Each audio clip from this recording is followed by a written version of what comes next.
Target's sales weakness contrasts with Walmart's growth, but Target sells a much higher percentage of discretionary items.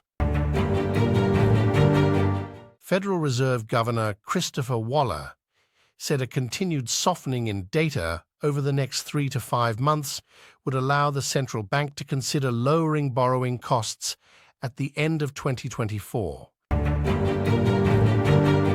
Younger workers are more likely to say they get nervous when asking for time off and they're leaving PTO on the table.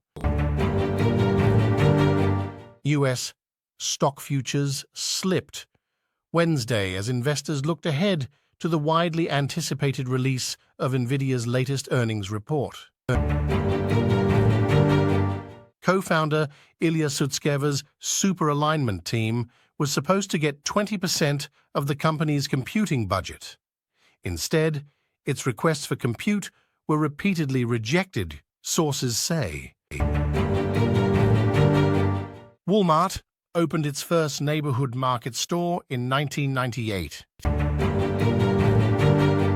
A troubling discovery last September on a Boston-bound plane received an unexpected response from American Airlines in a legal filing. Legislation prevents workers from striking without permission from the government. Bloomberg, Lululemon Athletica Inc. Amazon is upgrading its decade-old Alexa voice assistant with generative AI and plans to charge a monthly subscription fee to offset the cost of the technology. Macy's recorded another quarter of sales declines, but not as much as Wall Street feared. Tax incentives were approved Tuesday to make way for a Topgolf facility in Brighton. A new report published by the Federal Reserve shows that a majority of Americans think that elevated inflation made their financial lives worse in 2023. CD rates might experience some changes this summer, experts say. Here's how and why. Investors say Musk is spread too thin among his other companies to justify such high pay. The all-you-can-eat deal is only available 2 days a week. The new Amtrak Borealis passenger rail service between St. Paul and Chicago is operational, providing daily round-trip service. Donald Trump's presidential campaign will begin accepting donations in cryptocurrency, the presumptive Republican presidential nominee's campaign says. Investors biding their time for Nvidia results look to retail earnings and Fed speak for clues to the economy. Uniswap fights back against SEC Wells notice. Target announced price cuts on roughly 5,000 items, which Biden says is because of his administration's pressure campaign. Why do large language models behave the way that they do? New research provides some clues.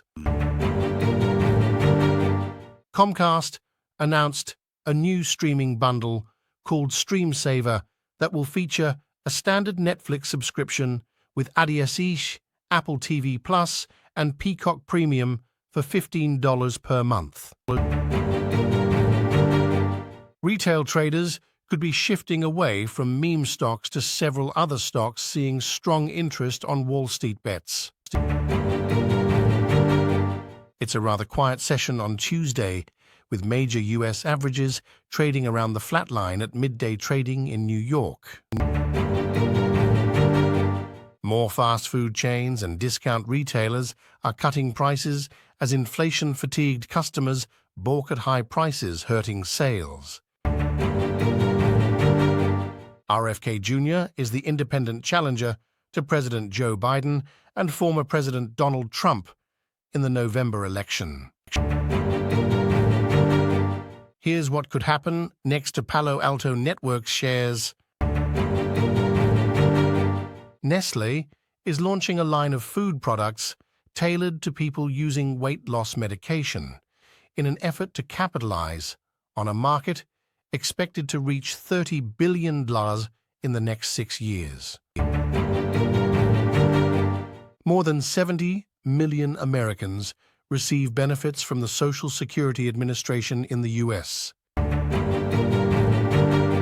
Rockwell Automation warned customers to disconnect all industrial control systems, ICSs, not designed for online exposure from the Internet due to increasing malicious activity worldwide.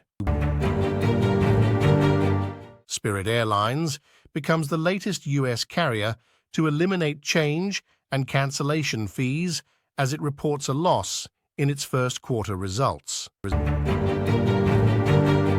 This year's U.S. News also adjusted its scoring weights for stronger considerations of a city's value and job market. Federal Reserve officials appear to have no idea what is happening when it comes to the inflation picture in the USA, GAM's Julian Howard told CNBC. A video shared on TikTok shows many passengers and a pilot arguing with a woman in the exit row after apparently saying she'd refused to help others. Another cruise line stock raises guidance, lifting the industry higher.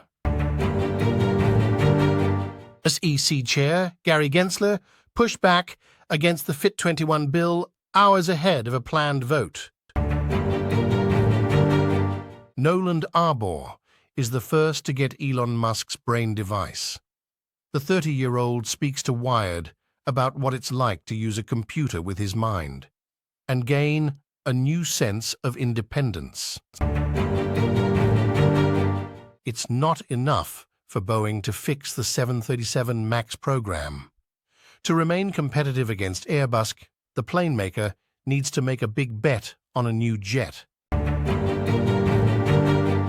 The LSE said in March it would accept applications for Bitcoin and Ether, exchange-traded products, in the second quarter after the FCA adjusted its stance on such products.